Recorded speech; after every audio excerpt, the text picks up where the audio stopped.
Ezra 7వ అధ్యాయము. ఈ సంగతులు జరిగిన పిమ్మట పారసీక దేశపు రాజైన అర్తహషస్త యొక్క ఏలుబడిలో ఎజ్రా బబులోను దేశము నుండి యెరూషలేము పట్టణమునకు వచ్చెను. ఇతడు సెరాయా కుమారుడై ఉండెను.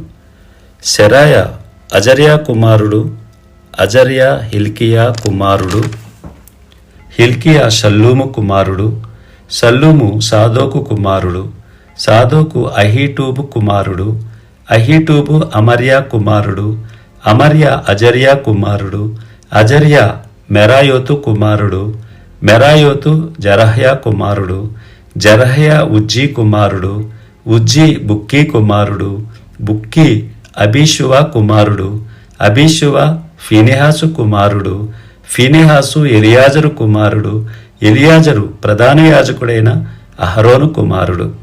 ఈ ఎజ్రా ఇశ్రాయేలీయుల దేవుడైన యెహోవా అనుగ్రహించిన మోషే యొక్క ధర్మశాస్త్రమందు ప్రవీణ్యత గల శాస్త్రి మరియు అతడు దేవుడైన యెహోవా హస్తం అతనికి తోడుగా ఉన్నందున అతడు ఏ మనవి చేసినను రాజు అనుగ్రహించును.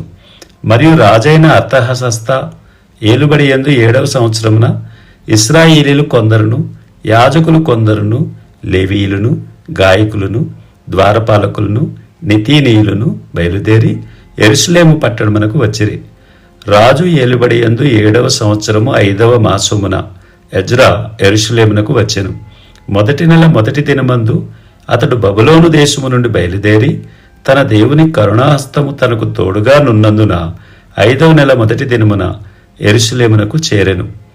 ఎజ్రా యెహోవా ధర్మశాస్త్రమును పరిశోధించి దాని చొప్పున నడుచుకొనుటకును, ఇశ్రాయేలీయులకు దాని కట్టడలను విధులను నేర్పుటకును దృఢ నిశ్చయము చేసుకొనెను.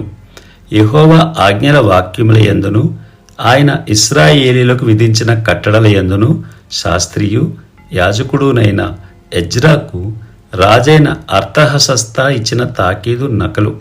రాజైన అర్తహషస్త ఆకాశమందలి దేవుని ధర్మశాస్త్రమందు శాస్త్రియు యాజకుడునైన ఎజ్రాకు క్షేమము మొదలగు మాటలు వ్రాసి ఇలాగు సెలవిచ్చెను. చేతనున్న నీ దేవుని ధర్మశాస్త్రమును బట్టి యూదాను గూర్చియు యెరూషలేమును గూర్చియు విమర్శ చేయుటకు నీవు రాజు చేతను అతని 7 మంత్రుల చేతను పంపబడితివి గనుక మేము చేసిన నిర్ణయమేమనగా, మా రాజ్యమందుండు ఇశ్రాయేలులలోను వారి యాజకులలోను లేవీలలోను యెరూషలేము పట్టణమునకు వెళ్ళుటకు మనఃపూర్వకంగా ఇష్టపడేవారెవరో వారందరూ నీతో కూడా వెళ్ళవచ్చును. మరియు యెరూషలేములో నివాసము గల ఇశ్రాయేలుల దేవునికి రాజును అతని యొక్క మంత్రులను స్వేచ్ఛగా అర్పించిన వెండి బంగారములను నీవు తీసుకుని పోవలెను. మరియు బబులోను ప్రదేశమందంతటా నీకు దొరకు వెండి బంగారములంతయును జనులను యాజకులను యెరూషలేములోనున్న తమ దేవుని మందిరమునకు స్వేచ్ఛగా అర్పించు వస్తువులను నువ్వు తీసుకుని పోవలెను. తడువు చేయక నీవు ఆ ద్రవ్యము చేత ఎడ్లను, పొట్టేళ్లను, గొర్రెపిల్లలను, వాటితో కూడా ఉండవలసిన భోజనార్పణలను, పానార్పణలను కొని యెరూషలేమందుండు మీ దేవుని మందిరపు బలిపీఠం మీద వాటిని అర్పించుము. మిగిలిన వెండి బంగారములతో మీ దేవుని చిత్తానుసారముగా నీకును నీ వారికిని యుక్తమని తోచిన దానిని చెయ్యవచ్చును. మరియు నీ దేవుని మందిరపు సేవ కొరకు నీకియ్యబడిన ఉపకరణములను నీవు యెరూషలేములోని దేవుని ఎదుట అప్పగింపవలెను. నీ దేవుని మందిర విషయములో దానమిచ్చుటికై మరి ఏదైనాను నీకు కావలసిన యెడల అది రాజు యొక్క ఖజానాలో నుండి నీకియ్యబడును.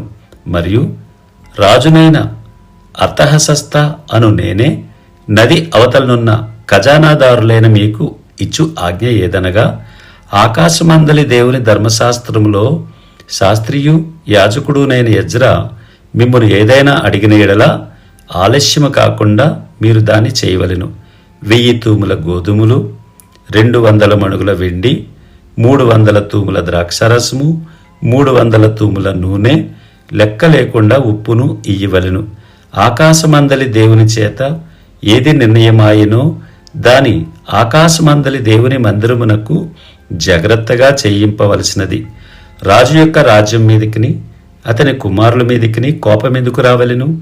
మరియు యాజకులను, లేవీయులను, గాయకులను, ద్వారపాలకులను, నితీనీయులను, దేవుని మందిరపు సేవకులునైన వారందరినీ గూర్చి మేము మీకు నిర్ణయించినదేమనగా, వారికి శిస్తు గాని, సుంకము గాని, పన్ను గాని వేయుట కట్టడపు న్యాయం కాదని తెలుసుకొనిడి. మరియు ఎజ్రా, నది అవతలనున్న జనులకు తీర్పు తీర్చుటకై నీ దేవుడు నీకు దయచేసిన జ్ఞానము చొప్పున నీవు నీ దేవుని యొక్క ధర్మశాస్త్ర విధులను తెలుసుకుని వారిలో కొందరిని అధికారులుగాను న్యాయాధిపతులుగాను ఉంచవలెను. ఆ ధర్మశాస్త్ర విషయంలో తెలియని వారెవరో వారికి నేర్పవలెను. నీ దేవుని ధర్మశాస్త్రము గాని రాజు యొక్క చట్టము గాని గైకొనని వాడెవడో త్వరగా విచారణ చేసి మరణశిక్షైనను, స్వదేశ త్యాగమైనను, ఆస్తి జప్తి అయినను, ఖైదునైనను వానికి విధింపవలెను. యెరూషలేములో నుండి యెహోవా మందిరమును అలంకరించుటకు రాజునకు బుద్ధి పుట్టించినందునను, రాజును అతని మంత్రులను, రాజు యొక్క మహాధిపతులను నాకు దయ అనుగ్రహింపచేసినందునను, మన పితరుల దేవుడైన యెహోవాకు స్తోత్రము కలుగునుగాక. నా దేవుడైన యెహోవా హస్తము నాకు తోడుగా ఉన్నందున నేను బలపరచబడి నాతో కూడా వచ్చుటకు ఇశ్రాయేలీల ప్రధానులను సమకూర్చితిని. ఎజ్రా 8వ అధ్యాయము. రాజైన అర్తహషస్త ఏలుబడి కాలమందు బబులోను దేశము నుండి నాతో కూడా వచ్చిన ఇంటి పెద్దల వంశావళి. ఫినెహాసు వంశములో గెర్షోమును, ఈతామారు వంశములో దానియేలును, దావీదు వంశములో హట్టూసును, షెకన్యా పరోషుల వంశములలో జకర్యాయు వంశావళికి 150 మంది పురుషులను లెక్కింపబడిరి. పహత్మోయాబు వంశములో జరహ్యా కుమారుడైన ఎల్యోయేనయ్యు 200 మంది పురుషులను, షెకన్యా వంశములో యహజీయేలు కుమారుడును 300 మంది పురుషులను, ఆదీను వంశములో యోనాతాను కుమారుడైన ఎబెదును 50 మంది పురుషులను, ఏలాము వంశములో అతల్యా కుమారుడైన యెషయాయు 70 మంది పురుషులను, షెఫట్యా వంశములో మికాయేలు కుమారుడైన జబద్యాయు 80 మంది పురుషులను, యోవాబు వంశములో యెహీయేలు కుమారుడైన ఓబద్యాయు 218 మంది పురుషులను, షెలోమీతు వంశములో యోసిప్యా కుమారుడును 160 మంది పురుషులను, బేబై వంశములో బేబై కుమారుడైన జకర్యాయు 28 మంది పురుషులను, అజ్గాదు వంశములో హక్కాటాను కుమారుడైన యోహోనానును 110 మంది పురుషులను, ఆదోనీకాము యొక్క చిన్న కుమారులలో ఎలీపెలేటును, ఎహీయేలును, షెమయాయు 60 మంది పురుషులను, బిగ్వై వంశములో ఊతయిను, జబ్బూదును 70 మంది పురుషులను. వీరిని నేను అహావా వైపునకు పారునది యొద్దకు సమకూర్చితిని. అచట మేము 3 దినములు గుడారములలో ఉంటిమి. అంతలో నేను జనులను యాజకులను తనిఖీ చూడగా లేవీయుడు ఒకడును నాకు కనబడలేదు. అప్పుడు నేను పెద్దలైన ఎలీయేజరు, అరీయేలు, షెమయా, ఎల్నాతాను, యారీబు, ఎల్నాతాను, నాతాను, జకర్యా, మెషుల్లాము అను వారిని, ఉపదేశకులకు యోయారీబు, ఎల్నాతానులను పిలువనంపించి కాసిప్యా అను స్థలమందుండు అధికారి అయిన ఇద్దో యొద్దకు వారిని పంపి, మా దేవుని మందిరమునకు పరిచారకులను మా యొద్దకు తీసుకుని వచ్చినట్లుగా కాసిప్యా అను స్థలమందుండు ఇద్దోతోనూ అతని బంధువులైన నితీనీయులతోనూ చెప్పవలసిన మాటలను వారికి తెలియజెప్పితిని. మా దేవుని కరుణాహస్తము మాకు తోడుగా ఉన్నందున వారు ప్రజ్ఞావంతుడైన ఒకనిని షేరెబ్యాను, అతని కుమారులను, సహోదరులను 18 మందిని తోడుకుని వచ్చిరి.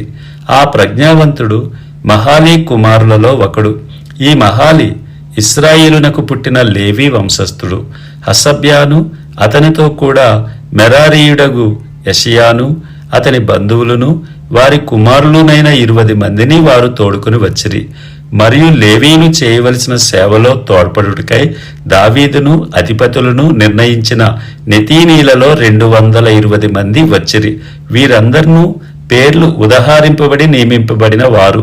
అప్పుడు దేవుని సన్నిధిని మమ్మును మేము దుఃఖపరచుకుని మాకును మా చిన్నవారికిని మా ఆస్తికిని శుభ ప్రయాణము కలుగునట్లుగా ఆయనను వేడుకొనుటకు అహావా నది దగ్గర ఉపవాసముండుడని ప్రకటించి తిని మేలు కలుగజేయుటకై ఆయనను ఆశ్రయించు వారికి అందరికీ మా దేవుని హస్తము తోడుగా ఉండునుగాకని, ఆయన హస్తమును ఆయన ఉగ్రతయు ఆయనను విసర్జించు వారందరి మీదికి వచ్చునని మేము రాజుతో చెప్పియుంటిమి గనుక మార్గమందున్న శత్రువుల విషయమై మాకు సహాయము చేయనట్లు కాల్బలమును రౌతులను రాజునొద్ద కావాలనని మనవి చేయుటకు సిగ్గు నాకు తోచెను.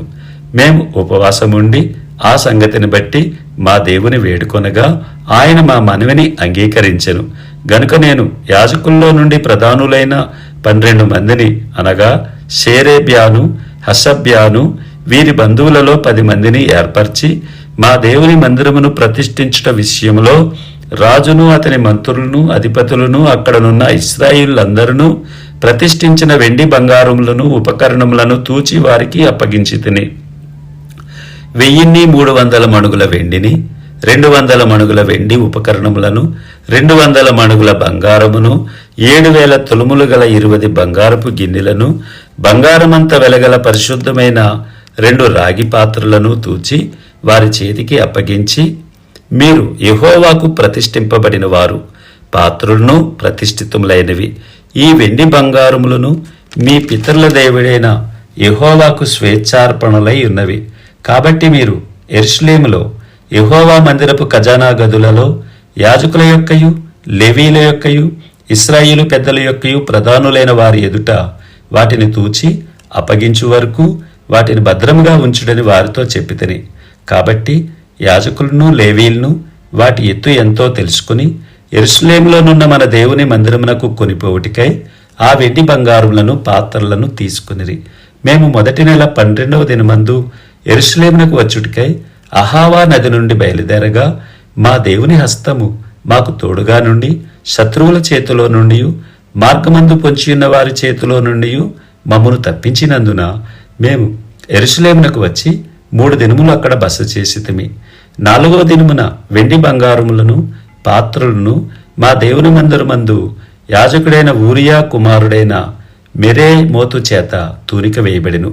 అతనితో కూడా ఫినెహాసు కుమారుడైన ఎలియాజరు ఉండెను. వీరితో లేవీలైన యేషూవ కుమారుడైన యోజాబాదును, బిన్నూయి కుమారుడైన నోవద్యాయును కూడా నుండిరి. సంఖ్య చొప్పునను ఎత్తు చొప్పునను అన్నిటినీ సరిచూచిన తరువాత వాటి ఎత్తు ఎంతైనది లెక్కలలో వ్రాసిరి. మరియు చెరలోనికి కొనిపోబడిన వారికి పుట్టి చెర నుండి విడుదల నొంది తిరిగి వచ్చిన వారు ఇశ్రాయేలు దేవునికి దహన బలులు అర్పించిరి. ఇశ్రాయేలులందరి కొరకు 12 ఎడ్లను, 96 పొట్టేళ్లను, 77 గొర్రెపిల్లలను, పాప పరిహారార్థ బలిగా 12 మేకపోతులను తెచ్చి అన్నిటినీ దహన బలిగా యెహోవాకు అర్పించిరి. వారు రాజు యొక్క నిర్ణయములను రాజు యొక్క సేనాధిపతులకును నది యువతలున్న అధికారులకును అప్పగించిన తరువాత వీరు జనులకును దేవుని మందిరపు పనికిని సహాయము చేసిరి.